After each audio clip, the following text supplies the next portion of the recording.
Welcome back to Pod Save the World. I'm Tommy Vietor. I'm Ben Rhodes. Ben, we have a lot of good news on the docket today. This is a feel-good kind of show for Pod Save the World because Wow.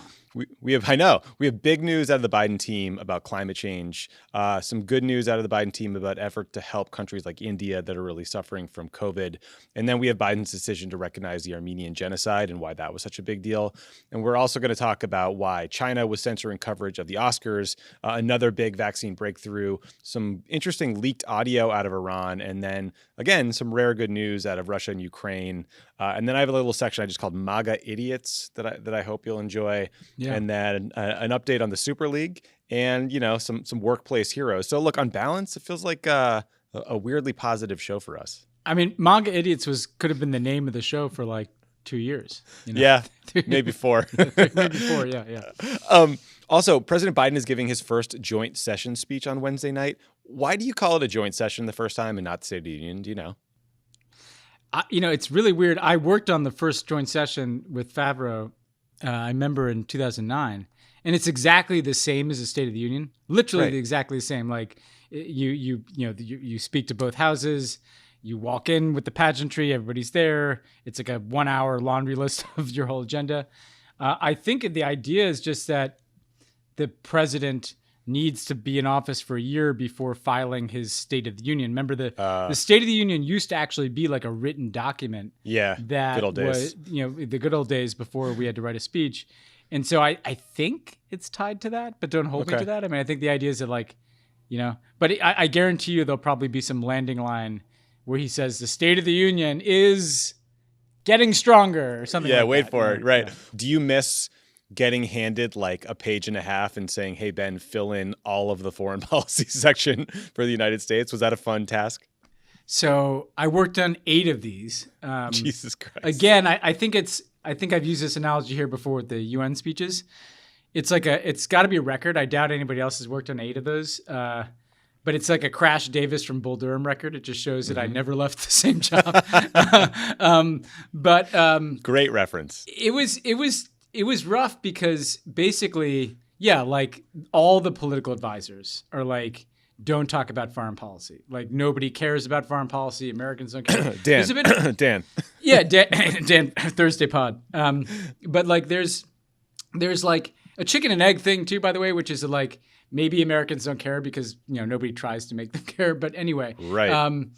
What was really hard about it though is that the rest of the world watched that speech really closely because they assumed that if you cared about them, they'd be in the speech somehow. And so everybody in the NSC, and you might remember this, Tommy, would come to me with the thing they wanted in the speech.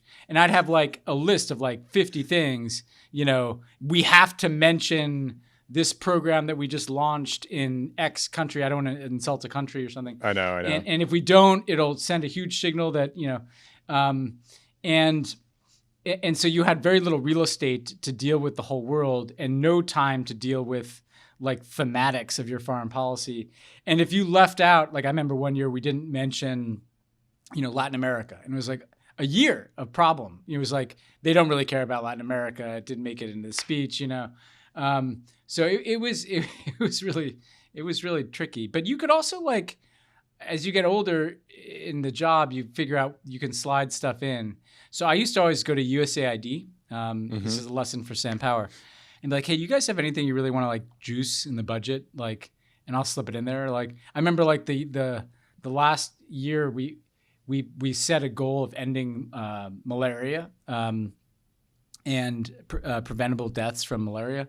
And like suddenly that creates a lot of momentum behind funding and NGOs get excited. So you can do really good stuff with it, but let's just say it's not my proudest writing because it's not a lot of space. Yeah. Well, actually, we have some interesting news on malaria later in the show. But, speaking of a limited real estate, so Ben had this one office where a door could close, and then Fariel Govashiri and I sat outside of it in another office. And we would constantly be knocking on Ben's door around, say, the Union time, be like, hey, Ben, the entire Middle East, North Africa directorate is here to see you. And like 12, like super earnest, like mouth breathing wonks would like crowd into your office and like beg for a beg for a sentence fragment or something. It was very sad, but all wonderful people, well-meaning people, but that's how it goes in the White House. Yeah, and I remember actually the State of the Union in 2011, and Obama writes about this in his book, like was right when the Arab Spring was taking off, and there was a huge debate, like, do we mention this? Do we embrace it? Do we embrace Tunisia and Egypt, or just, and you're making these decisions like on the fly, but that was his first comment on the Arab Spring it was in the 2011 State of the Union. Who knew? It was like one line that we negotiated carefully. So you also don't know. I used to love to go back and read the old State of the Unions. So it's actually, if you're a worldo who wants to nerd out, it's pretty interesting because it shows you what the America's obsession was at the time. Yeah. So like in the 80s, Reagan would go on forever about Central America, and anti-communism and all this stuff. And in the same way that, in the 21st century, it's been the Middle East, so you get this little window into what America cares about. Yeah, a bunch of right wingers pretending that the Russians had thousands more ICBMs and nuclear warheads than they actually did. But yeah, we'll look forward to the speech on Wednesday. Also, don't miss What a Day this week because you got lots of fun stuff. You have Akilah and Gideon's live reactions to the Oscar results. Then on Friday, Rubicon host Brian Beutler joins to review Biden's first 100 days. So it's always a great show, especially great this week. So check it out. Let's start with Biden's climate change announcement because it's legitimately a big deal. So last week, as they do in the COVID era, Biden hosted a virtual summit of world leaders focused on climate change. At this event, Biden announced a new U.S. goal of cutting greenhouse gas emissions in half by 2030. Specifically, he called for a 50 to 52% reduction below the 2005 emissions level. So that's a big, bold target that basically doubles the one set by President Obama back in 2015 at the Paris Climate Accords. But as we've talked about on the show, 85% of the world's emissions come from outside the U.S. So, a lot of experts were watching to see what other countries would roll out at the summit. And I would say it was a mixed bag, right? So the Canadians had a big target. Thank you, Trudeau. The UK had a good target. The European Union put forward a pledge to cut 55% of their carbon emissions by 2030, but they compared their cuts to 1990 levels just to make it super confusing. I guess it's their version of not using the metric system, but I digress. But, Ben, a lot of experts, I think, were a little disappointed by the lack of new targets or announcements from China and Russia. But I'm curious what you made of this summit, about Biden's announcement and sort of what it says about our ability to achieve our goal here, which is to prevent, catastrophic levels of global warming. Look, the target was good. These targets are all, a bit vague in the sense that like Biden's target is kind of pricing in that he'll get his infrastructure and climate change bill done probably, right, and that his regulations won't be overturned by the courts. And the goal of Paris was that every 5 years, countries would revise up their ambition. So right, exactly what Biden did, that was the design, is that we're going to get more ambitious with time, in part because the market's going to be shifting to clean energy, new technologies are going to be developed, and so there'll be this kind of momentum that is building over time that allows everybody to get more ambitious. I'm not surprised at the lack of new bold targets from these other countries because, number one, we just exited the stage for 4 years. Mm-hmm. And so the idea that the U.S. calls a summit and then everybody else uses the American-led summit to put their pledges on the table is kind of asking a lot. I think also no surprise, a close friend and ally like Trudeau is okay, I'll do this at the U.S. summit, but the Chinese are going to hold back, and they're going to do this later in the year, hopefully, as we get closer to the formal summit where Paris is meant to be kind of re-upped. In November, in November in Glasgow. But it does show you that this gets harder. A lot of these countries have done the bare minimum in terms of their goals of China's goal is just it's going to peak emissions in 2030, and it's not that specific about exactly then how fast and how it's going to make its emissions fall, And so it just goes to show that there's a ton of work that has to be done, and everybody has to be moving in the same direction because, as you say, America, Europe, Canada, Japan could all do the right things, but if China and India and all these other big emitters are not, then we're not going to solve this problem, But the good news is America doing this and catalyzing this, it does create pressure. It does create a sense of momentum. It does create a sense of inevitability about increasing ambition on climate change. And so just seeing America and Biden using this forum as kind of his first big global summit, albeit a virtual one, I think was a very positive sign. But now there's a lot of hard work to be done by John Kerry between now and the fall to see if we can help other countries raise their ambitions. Yeah, I mean, you touched on an important point here, which is that like Biden's team is really completely banking on this infrastructure bill to put forward their climate agenda, right? Because it includes billions of dollars in investments in renewable energy, battery storage, new transmission lines to move power around. Like the big focus is on our energy grid and our energy production systems. And then there's a provision called the Clean Electricity Standard that would call for an 80% of electricity to come from clean energy sources by 2030. And Ben, the New York Times' kind of the analysis and take on this was basically, like you said before, the world is frustrated with us flip-flopping on climate policy every, 4 to 8 years. And they're waiting for Biden to pass this clean electricity standard into law before they're willing to up their commitments at this next summit in November. Does that sound right to you, that we kind of have to put our money where our mouth is before other countries are going to come along? Yeah. And so to give people a sense of this, right, every country is trying to figure this out in their own way. And so some of the European countries have like a carbon tax, essentially, like what we used to call a cap and trade, but essentially you're putting a price on carbon. America can't pass that, right? And so in 2009, there was an energy bill in Congress that had a cap and trade system. And when that failed to get through the Senate, we went to Copenhagen, which is where the climate change conference was in 2009. And one of the reasons why that didn't work is because America couldn't really put forward an ambitious target yet. So other countries are like, well, we're not going to do this yet. And it took, by the time of Paris, Obama had to basically do everything he could through executive action, raising fuel efficiency standards for cars, clean power plant rules so that you don't have dirty power plants. Like then we could go to Paris and credibly say, okay, look, we can put forward this ambitious target. Like you guys come with us here, and that brought along the Chinese and some other countries. I think that the challenge for Biden is there's a few ways of irreversibly changing kind of the nature of your economy. One is like the price on carbon. I'm oversimplifying here, but one is like carbon tax or kind of border taxation on climate-related emissions. Another is regulation. But the challenge for American regulation is Trump has packed the courts with right-wing judges. And so Joe Biden could theoretically have a really strong regulatory regime that slowly gets undone by this right-wing Supreme Court that's never going away. So what does that leave you?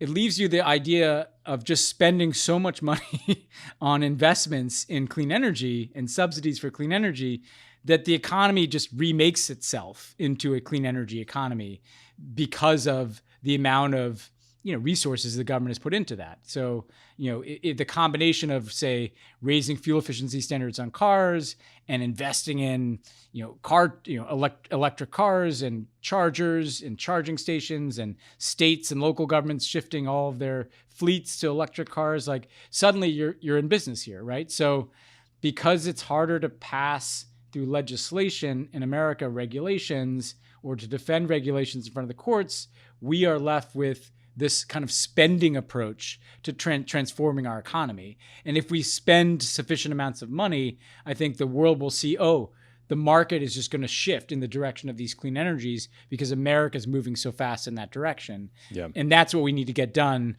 by hopefully the end of by the Glasgow summit later in the year. It's a big bet. Let's hope it works. Yeah. Let's turn to COVID, because last week we talked about the truly dire situation in India, and unfortunately, things have gotten worse. The country is now averaging over 300,000 new reported cases per day, with a high of around 350,000 new cases on Sunday and over 2,700 deaths. Now, experts believe that the official case count will soon hit 500,000 new cases per day. But again, all of these statistics are likely a massive undercount. And I've heard some estimates that the real numbers could be as much as 10 times higher. So imagine that. Yeah. On Monday, President Biden called Prime Minister Modi of India to offer assistance. There were lots of other lower level contacts.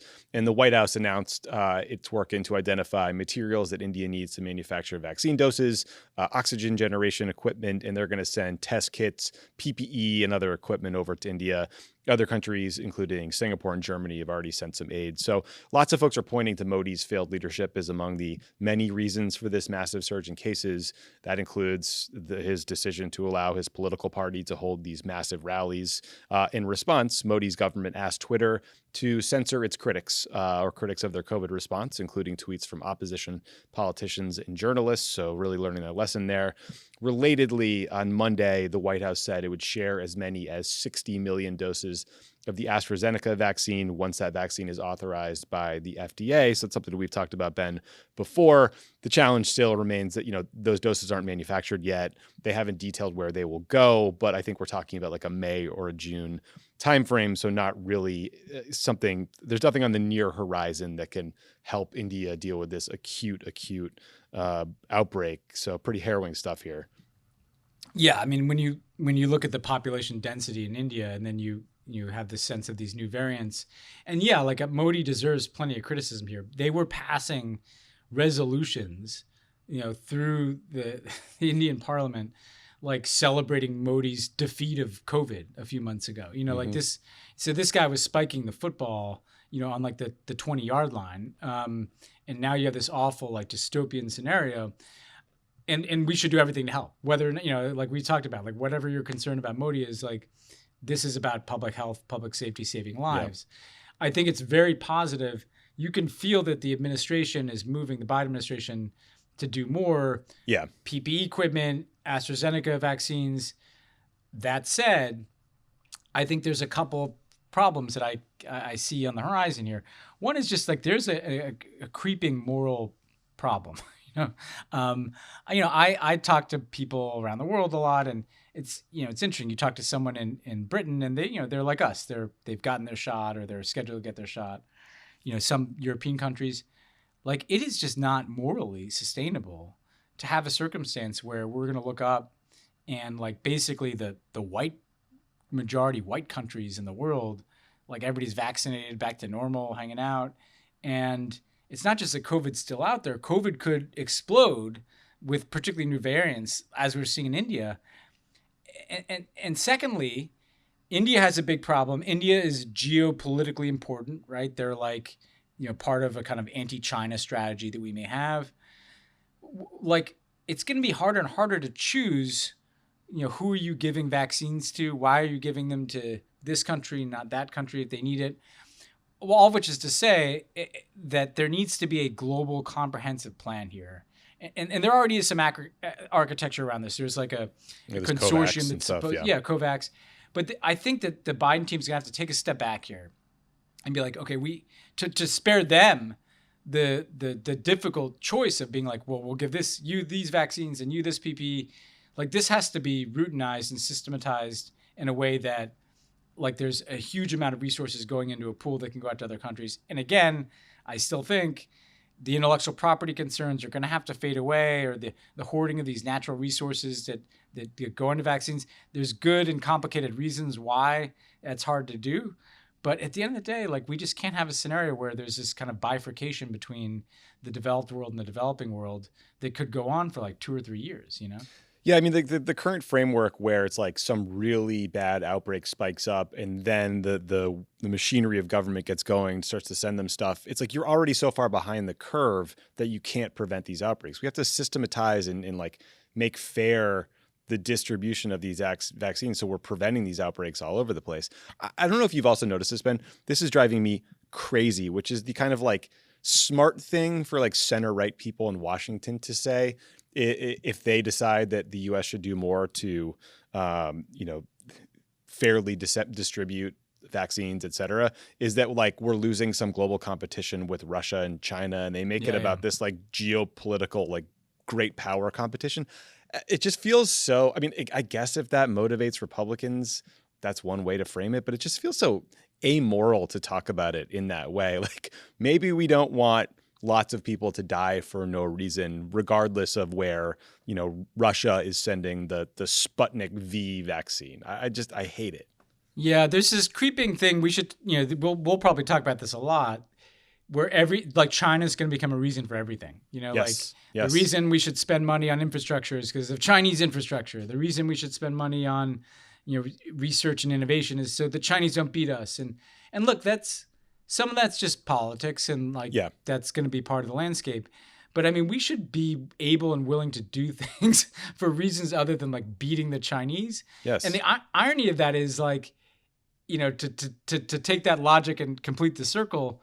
If we really are in a competition of models with China, one way to win that competition is actually to do things because they're the right things to do, not just because that's supposed to make us different from China or Russia, that we don't look at the world as zero sum. We look at the world and say, okay, we want to be a world leader, so we're going to try to help the world deal with COVID, not because we want to beat the Chinese, but just because that's what we do. And so I think America embracing that role is one way, again, to claim back some of the credibility that we've lost so much the last, not just 4 years, but a few decades. Yeah, God, just make people feel good about it. You can celebrate being a good country that's altruistic, that wants to save lives. I promise you can make that a political winner. It doesn't have to be about beating China at everything.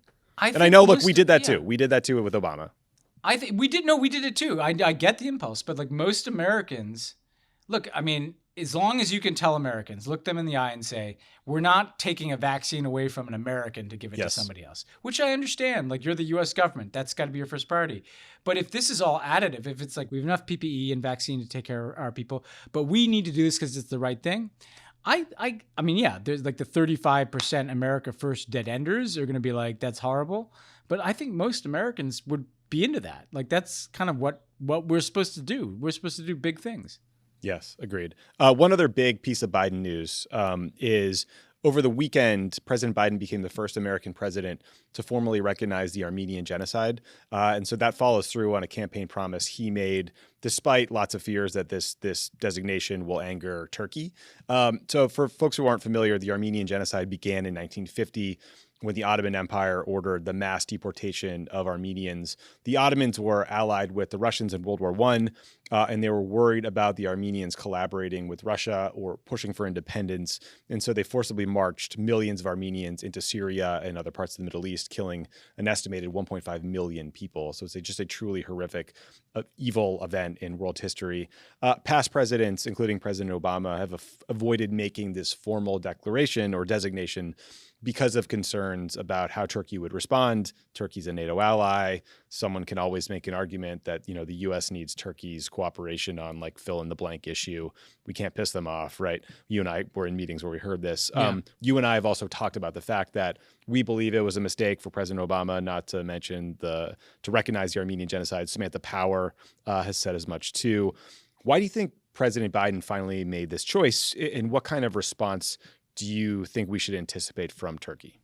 Well, I think it was the right call. We should have done it. We've talked about this. It's right to recognize history. It's right to validate the experience of a whole people, the Armenian people, including the Armenian American community that has lobbied for this for many years. This is central to their identity. And it's so part of this is just about seeing them. I mean, a lot of the Armenian American community that's here, they're here in part because their ancestors were driven out of their homes and in some cases killed in that genocide. And if you credibly want to claim that you want to prevent these types of crimes in the future, you have to recognize what happened in the past. I think that, look, Joe Biden has been, involved in this issue from when he was in Congress, so he knows it well. I think also, Erdogan's star has faded, let's face it. Some of this is... In 2009, it was the jury's still out on Erdogan. We want to encourage him to move in a better direction. And, by now, it's pretty clear that he is an autocrat, a problematic autocrat, not often in line with American values and often not even in line with American security interests. So that probably made it easier. But still, it's a big move that Biden deserves credit for. And I think the lesson I take from this is kind of what I learned later in the Obama years, right? There's a lot of taboos in foreign policy where it's you don't do something because like you just don't do that, you know? Yep. And I remember in 2009, Samantha and I were arguing to recognize the genocide, and we were the only ones. I remember being in like a meeting in Jim Jones's office, national security advisor, and he's literally looking at us like we're crazy. Like, what? Why are you doing this? Like, you know, Turkey's important, and we were like, because it's right, and because he said he would do it. I mean, Obama broke his promise, and a lot of these taboos, I realize this, like the sky doesn't fall, right? Like this happened with Cuba. Like we just came out, announced we're going to normalize relations with Cuba. Guess what? The next day, the sun came out, like nothing, you know, like they got some angry statements from Bob Menendez and Marco Rubio, and like everybody else is like, this is great, let's move on. And this same thing, like Biden did this. Are we at war with Turkey? Like, I don't think so. Yeah, did they seize our nuclear weapons? Like, I saw Erdogan put out a statement saying that in response, he's going to recognize the genocide of Native Americans. Good, like, good. Let's do it. Let's have that discussion. You know. So I think it's a very important lesson that I cannot stress enough. There's this kind of straitjacket that the American foreign policy establishment puts on itself on some things, where it's like we can't possibly do that, and then often when you just do it, like nothing changes, like except for the fact that things are better because you've done the right thing, you know? So I hope they take that lesson. Just do it, you know? It's a good lesson. And again, credit to Joe Biden for taking this step. Yeah, I mean, look, of course, General Jones, former Supreme Allied Commander of NATO, is thinking of this from that sort of securitized perspective, right? And like, that's kind of why he's in the job. But again, like we're letting our morals take a backseat to some hope for more cooperation. I also didn't totally realize until I started digging into this even more for today is how Turkey has really spent like an entire century denying these events, gaslighting its population, gaslighting those around it to try to deny that this was, you know, a genocidal campaign and that it was really just sort of like routine warfare. There were atrocities on both sides, et cetera, et cetera. I mean, this is like a deeply ingrained cultural thing within Turkey. So there probably will be some sort of ramifications, but to your point, we just haven't seen some sort of like geopolitical schism yet, like the doomsday people predicted. Yeah, and I think that like people just, you know, this honesty, like political language is so disingenuous at times. And look, and this is not a strike because I used to write all these statements, right? To this day, you see statements sometimes from the U.S. government. And you're like, what are they talking about? Just tell us what you think, right? Yes. And so I used to write this statement every year, and I hated it because we'd refer to like the tragic events of 1915. And Samantha and I would always have this kind of a dark, you know, not humor, but just dark conversation about like events, like the people just died, you know, like the million Armenians just you know, like the language invalidated their experience because it just kind of described a tragedy that just seemed to happen, not like these people were systematically killed and displaced because of who they were. I think just across the board on foreign policy, I'd like to see the U.S. government just be like a little more honest and just like straightforward. And once you do that, it makes it less, I don't know, unusual, like to just be straight about something, you know? Yes. There's a lot of issues where there's a cottage industry of people policing your language, a lot of it around the Israeli-Palestinian conflict. The Armenian genocide is another. But yeah, this kind of honesty and candor does feel, look at any Armenian community in the U.S. and their reaction to know how important this was to them. Also, I think in the wake of the Nagorno-Karabakh fighting between Azerbaijan and Armenia, where innocent people were just massacred, I think, taking this step does feel like it has some sort of added currency and relevance. And so again, credit to the Biden team. Good for them. Totally. Speaking of wildly oversensitive countries, let's turn to China, because on Sunday night, an incredible woman director named Chloé Zhao became the first woman of color and the first Chinese woman to win an Oscar, the Academy Award for Best Director for her film Nomadland. And normally you would expect that Chinese state-run media would be just like roadblock coverage of her success. Think about, for example, the way Yao Ming's basketball success was celebrated in China. But oddly, the opposite happened, right? Chinese state-run media barely covered the Oscars. Chinese censors scrubbed any mention of it or her from social media. And it's not totally clear why, but people suspect that it has to do with past interviews she had done where she was kind of mildly critical of China, said it's like full of lies. And then there was another interview that seemed to suggest that her home was America now, although that might have been a misquote in some Australian publication. So regardless, this is the latest in a series of ridiculous and, in this case, I would say kind of baffling overreactions by nationalists in China that can lead to censorship and then economic consequences for Hollywood. Because if Chloé Zhao wants to go on, which she's supposed to, like direct some big blockbuster, like Marvel style movie, there's questions now of like, can we release this in China? And is that going to leave hundreds of millions of dollars on the table? So, Ben, we've talked about Chinese censorship before when it comes to the NBA, ESPN, like conversations about Hong Kong movies that studios want to air in China. But this one is so confusing to me because you really could have seen a scenario where Chinese state-run media embraces her, frames the movie as a critique of capitalism, and Which just like makes this a celebration. I don't get it. What did you make of this? I mean, it just shows the extreme sensitivity, because you're right. Like, you go back and you look at these interviews, she did not criticize the Chinese Communist Party. She did not advocate for democracy. I mean, she talked about basically like she's, able to have more creative freedom in the United States. I mean, but in a very mild way. Yeah. So the what's so interesting to me about it is it speaks to how totalitarian the Chinese system is. And this is something I really, really dig into in my book. It's not just that they don't want you to have certain political views, right? They don't want you to support a democratic multi-party system of government.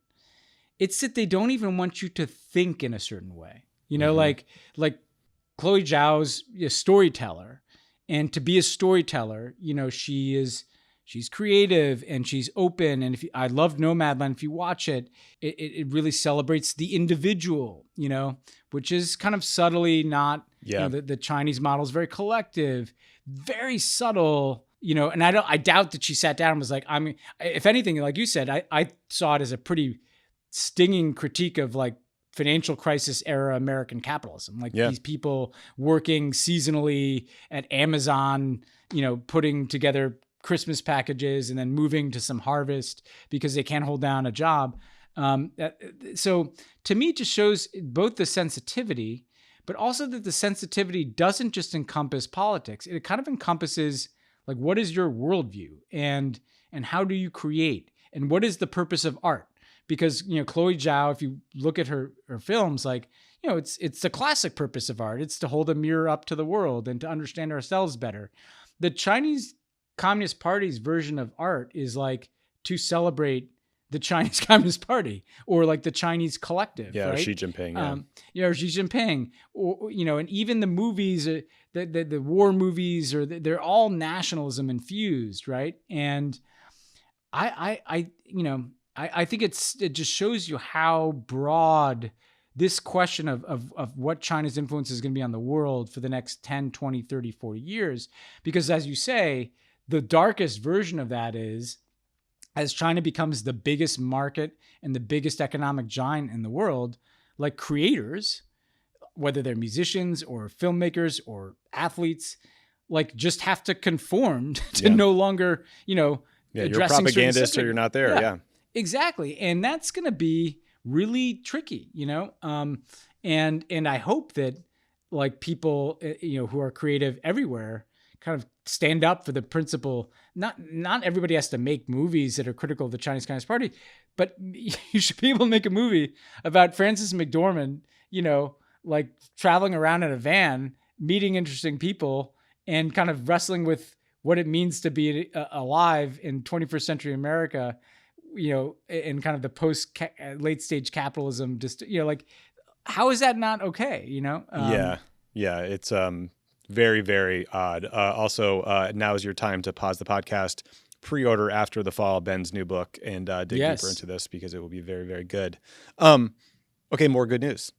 Ben, I think this might be some of the best news we've ever talked about this on this show, and I want to see if you agree. So a study released by Oxford University shows that a new vaccine that's designed to prevent malaria has an up to 77% efficacy rate in a trial of 450 children in Burkina Faso. So the next step will be a much larger phase 3 trial with I think nearly 5,000 kids that will assess the large scale safety and efficacy of this drug. But if it works, the impact is just seismic, right? So according to the World Health Organization, there were 229 million cases of malaria in 2019 and 409,000 deaths. That was just 2019. Tragically, 2/3 of those deaths were children under 5. And so half the world's population is at risk of catching malaria, but 94% of those cases and deaths were in Africa. So this is a game-changing drug. I think this next trial will probably take another year. The phase 2 trial took about a year, but really, really exciting stuff. Thank you again to all the vaccine makers out there, because we need you. Yeah. And I mentioned earlier, I kind of got into this in 2016 when Obama made this commitment to try to eradicate malaria in the State of the Union. But what was so interesting about it then is obviously a vaccine is what you want, but you could make a huge difference in at least ending deaths with simple things like mosquito nets, right? Yep, and just simple ways to reduce the risk of malaria. This is such a game changer because it's such a drag on certain communities that, just live with the ever-present danger of this disease, which can be incredibly debilitating, right? And so, yeah, it does show that a lot of these diseases, I mean, look how fast we developed the COVID vaccine, right? When it threatened us, we kick into gear, it does make you real. And look at HIV. When the U.S. government took that seriously with PEPFAR, we were able to really help Africa not just bend the curve, but stamp out the worst effects of it. I think it goes to show that we can solve these problems, particularly these health problems, but we have to be willing to put some resources into it. It's worth it for humanitarian purposes, and ultimately, again, that's the kind of leadership America should offer the world, right? Yeah. The leadership to make the world healthier, safer, more prosperous. And if we're doing that kind of stuff, it's not like we have to frame it as anti-China, but if we're doing that kind of stuff, then people trust you on other things, Yeah. Look, and this is with the Oxford group that helped develop one of the COVID vaccines. But yeah, this was such a global health problem that you had people talking about, editing the genes of mosquitoes with a technology called CRISPR to try to eradicate them. And this is such a serious problem that a vaccine like this is just an unbelievable game changer. So it's a game changer. Yeah. And no, I didn't mean to suggest that America had done this. I was suggesting that we should do it. For sure. We should do more of this, Yeah, more cures like this, more vaccines, more preventions.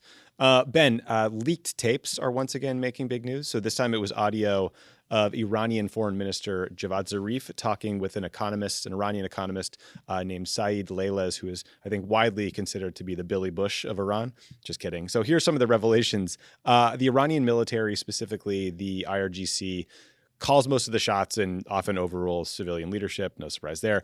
Zarif also said the assassination of General Qasem Soleimani, who Trump assassinated in January of 2019, I believe, was an enormous blow to Iran. It might have been 2020. Who cares? More damaging, this was some big deal. It was more damaging than wiping out an entire city, according to Zarif. So I'm sure Mike Pompeo will love that. Zarif also said that Soleimani tried to work with Russia to kill the JCPOA, the Iran nuclear deal. And he also criticized Soleimani for many of Iran's interventions into Syria. So, Ben, I didn't find myself surprised by Zarif's claim that the IRGC is pulling the strings. I think maybe I was a little surprised at the extent with which he says Russia was trying to undermine the Iran nuclear agreement. I was very surprised that he would sit for this interview, even if it wasn't intended for publication. But, there's a lot of speculation about how the tape got out. Some people believe the leak was designed to weaken Zarif and screw up the nuclear talks. Friend of the pod, Jason Rezaian, suggested it could be the opposite, that this helps Zarif distance himself from some of the government's failures over the past few years before he makes his own presidential run. And Jason kind of points to the fact that, look, the JCPOA got done, and that undercuts Zarif's claim that he was just a pawn getting pushed around by Qasem Soleimani and the military. I don't know. What did you make of this tape and how it might have gotten out, and sort of assess the impact here? Nothing was surprising to me about this. I mean, this would have been basically our assessment, like in the Obama years, of the power dynamic inside of Iran. I also thought that, the IRGC, like, they know what Zarif thinks. So like he's said stuff like this, I'm sure, plenty of times, and I'm sure they've got they've probably been monitoring Zarif too. So it's one of these situations where it's just like a public record of kind of what everybody knows the deal is. Mm-hmm. I did think that the stuff about Russia undermining the JCPOA was interesting. I don't think that they meant to kill the deal. I think what they meant to do at that time, and this is certainly how we experienced it, is our assessment was that Rouhani and Zarif had been kind of given the nuclear file, if you will, by the supreme leader. Like, he had said, you guys go see what you can do on this. You actually have responsibility for this issue, but that the IRGC had responsibility for kind of Syria, Iraq, all this stuff happening around the region. And so the way we lived that at the time was, we got the nuclear deal done. There was a world in which that might have led to a diminishing of tension across the region. But instead, the IRGC and Russia were ratcheting up their provocations across the rest of the region. So if you'll remember, things got worse in Syria, right? The Russians started bombing in Syria. The Iranians obviously were continuing their fighting in Syria. And I think it was meant to kind of undermine the environment around the nuclear deal. Not necessarily, if they wanted to kill the nuclear deal, the Russians could have done that, right? They were in the P5+1. So that's how I took it. But I think it does just show you that we make this mistake of viewing every government that we don't like as a monolith, as if every single person in the Iranian government is the same and they're all the same fanatical. And I've gotten just raked over the coals over the years for even suggesting that there's such a thing as a moderate, inside of Iran.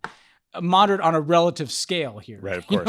Like we're not saying they're moderates in terms of like in American context, but like Zarif's views are different than Soleimani's. That's just a fact. And we should take that into account when we make policy, not because we're, trying to help Zarif, but just because like we have to recognize, okay, well, how do we navigate that there are these hardliners and then there are these people who want to potentially engage with us, but what do they want? To me, that's the main takeaway is like, let's not forget Iran, like any other place, has politics. Yeah.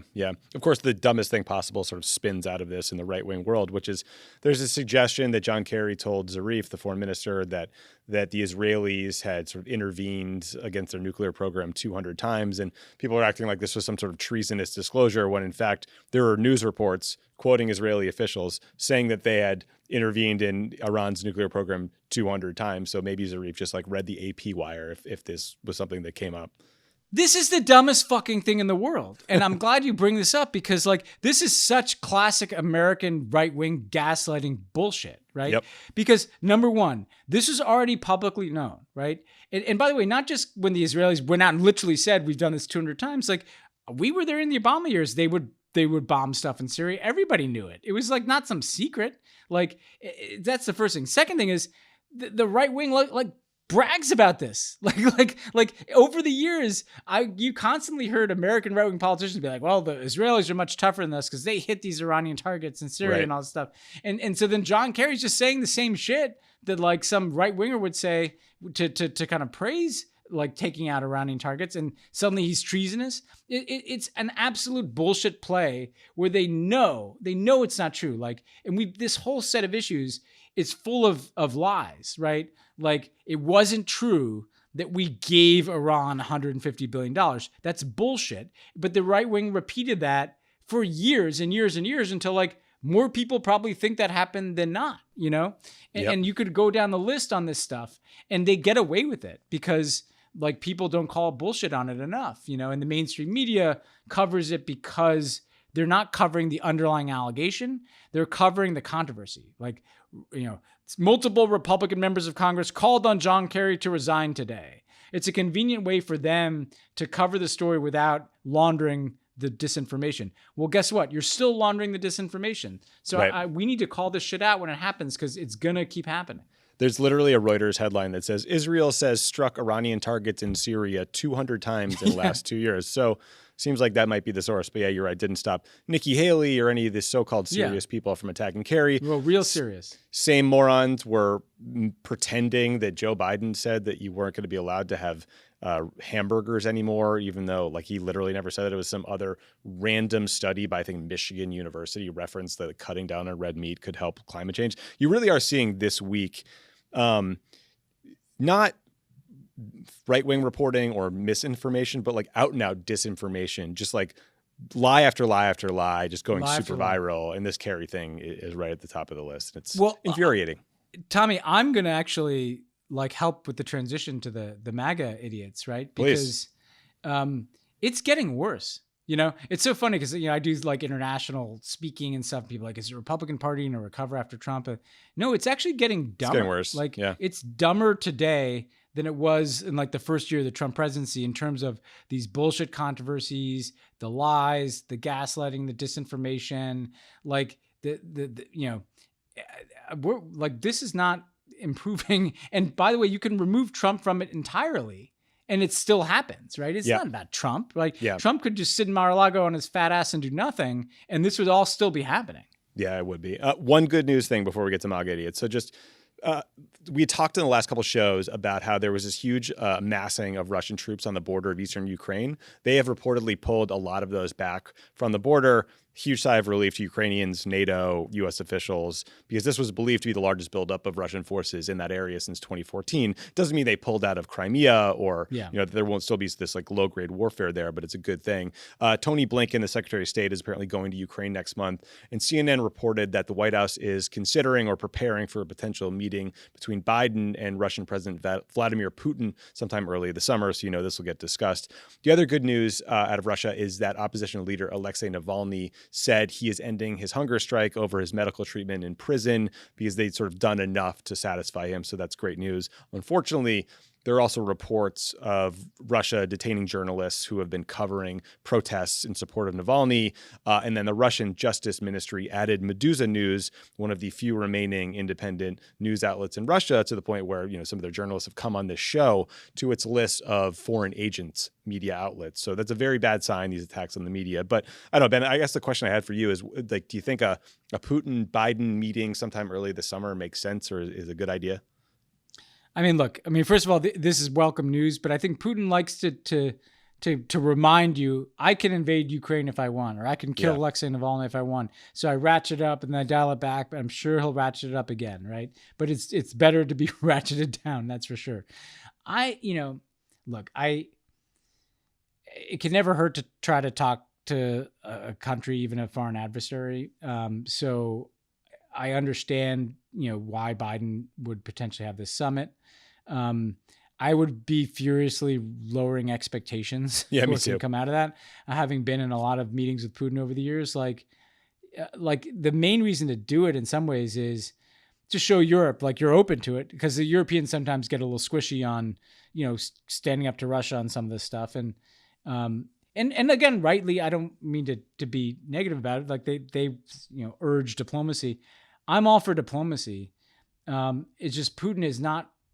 He's not reciprocated to pressure, and he's not reciprocated to an extended hand. You know, we've tried everything with this guy over the last 20 years, and the results are kind of always the same.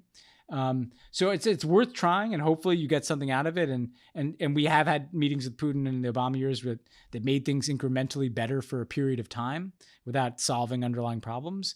But I would not set this up to be, you know, the danger is you raise expectations that you're going to solve all these problems in some meeting and then nothing happens, right? Yeah, that's right. That's right. Biden also announced that his first overseas trip will be to the UK and Belgium, so that makes a lot of sense.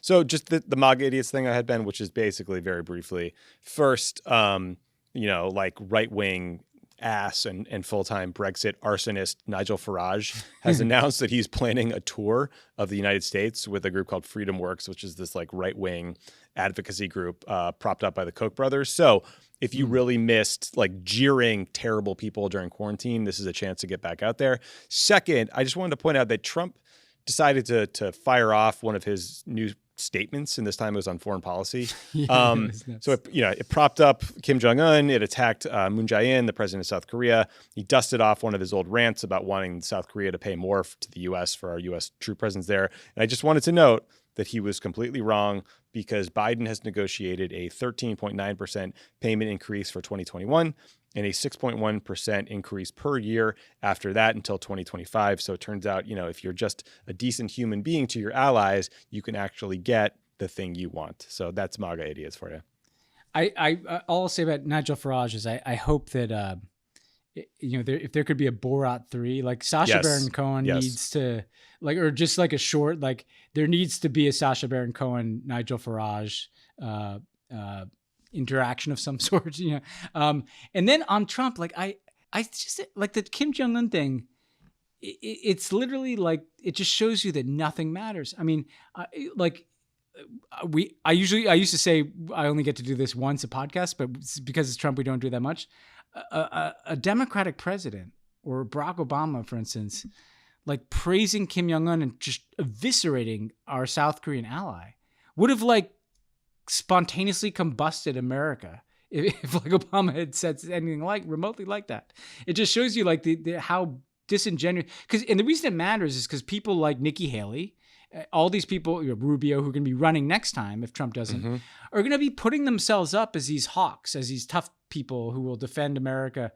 They literally held the coat of the guy who was trashing one of our closest allies in the world and embracing a dictator, and also reinforcing the positive media attention he got, including from a totally credulous American political media around that first summit with Kim Jong-un is still, he's still high on it. He still thinks it's a great credit to his presidency that he was buddies with the most murderous, awful dictator in the world. Less in American media, that was the wrong prism to cover that summit. Yes, it was absolutely outrageous. Speaking of allies, let's talk about Europe for a minute, because last week we told you about a proposal to take 20 of the best soccer clubs in Europe and form what was called a super league that would earn a massive payday for the teams included in said super league, but basically destroy European soccer as we know it.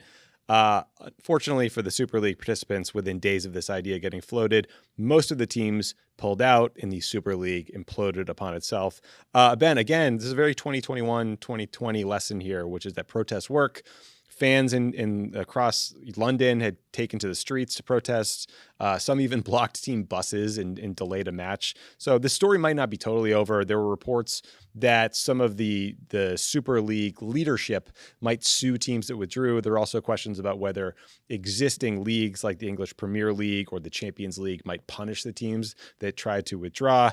Here's what we do know, which is that the rich American owners are getting destroyed and shouldering lots of the blame. And look, it's kind of funny. It's fun to see billionaires get their asses handed to them by, chanting mobs of Arsenal fans. I like that a lot. Yeah, no, the kind of, I'd like to say that we had something to do with this, Tommy. I mean, you obviously, want to take credit? Our segment on Pod Save the World was right about when the tide turned. But no, it does just goes to show you activism works, and the grossest form of late stage capitalist excess can ultimately be defeated or at least contained for a period of time. And I hope, it makes people think again about the economics of how these sports are set up, because it's absurd that basically American billionaires look at sports clubs that are so important to the identity of communities as no different than any other product that they're just trying to squeeze every single cent of revenue out of. That's not how, it's all well and good to make some money in a sports team, but it's about, these communities that really are invested in it.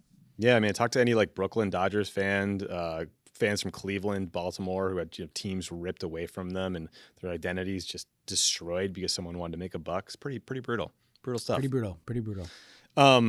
Last thing, I wanted to end with a quick tribute to some heroic workers around the world. Today, we are not talking about doctors, firefighters, aid workers, although we do love them very much. Today, we are saluting an employee in Italy who was accused of skipping work for 15 straight years while getting full pay. and just exploiting the system. And then there's a couple in Taiwan that got married 4 times and divorced 3 times to exploit the country's paid time off policy for couples that get married. So I just want to say, like, that we here at Pod Save the World salute that kind of creativity, and good for you. Keep it up. Well, some people can take it too far, Tommy, because you and I are on the text chain where it was flagged the guy in Japan who went on dating sites and kept changing his birthday. Did you see right. this? Yes. Did he get arrested? This guy, he got arrested. What's the crime? So this dude would go on dating sites and he'd date people and he would set his birthday as right away, like a week after they'd started dating. And somehow he leveraged this into getting 40 something women to give him birthday presents. That's incredible. And then he got thrown in the can. I mean, he got arrested. I guess it's fraud. I don't know. I guess, but I mean, part of me was kind of well, that's an interesting take that this guy's got, I mean, but yes, we'll end the salute with the Italian and the Taiwanese. Don't take it as far. Don't take that logic as far as our friend in Japan did. Hey man, could land you in the slammer. If you haven't been to a Chili's or something and said it's your friend's birthday so they get a free cake and the waitstaff sings to them, you haven't lived. So yeah. I also salute this gentleman in Japan for his creativity. Well, we don't know the details, right? We have to reserve judgment because maybe fair enough. But the headline made it seem the headline made it seem this is just a guy who had a scam that worked for a while and then he got caught. Here's to birthdays. Who didn't make fun of today that we very easily could have been was our friend Rick Santorum, for his brilliant views on colonialism and Native American culture, and just one of the most ahistoric takes on the founding of the United States and its recent history that I've ever heard. And again, I would recommend to him and everyone listening to watch Exterminate All the Brutes on HBO Max if you actually want a realistic look at how that all went down, because it's not quite how Mr. Santorum envisions it in his mind. Well, sometimes there are clips like this and people are like, don't spread the clips. Don't look at the clip. You don't want to give it more juice. I'm like, actually, everybody should watch this, because for about a 2-minute period, every single thing Rick Santorum says is stupid and wrong and unintentionally a self-own. And yet he says it as if he's really smart, Yeah. And obviously the most egregious version is this outrageous comment about native cultures. But yeah, it just reminds you that the kind of pseudo intellectuals on the right are often the dumbest motherfuckers on the planet. Yes. And he is just not to be tribal, Tommy. Not to be politically polarizing, but I mean, I just think that if you're a U.S. senator, if you're a paid political commentator, you should read one history book that isn't written from the vantage point of I don't know, Andrew Jackson's biography, or the one I'm trying to think of the most white supremacist sort of broken version of history of the United States you could think of. That might be it for me. Yeah. Anyway, well, thanks to Rick Santorum for this little after the show. Yeah. We dealt with him. Yeah. And talk to you guys next week.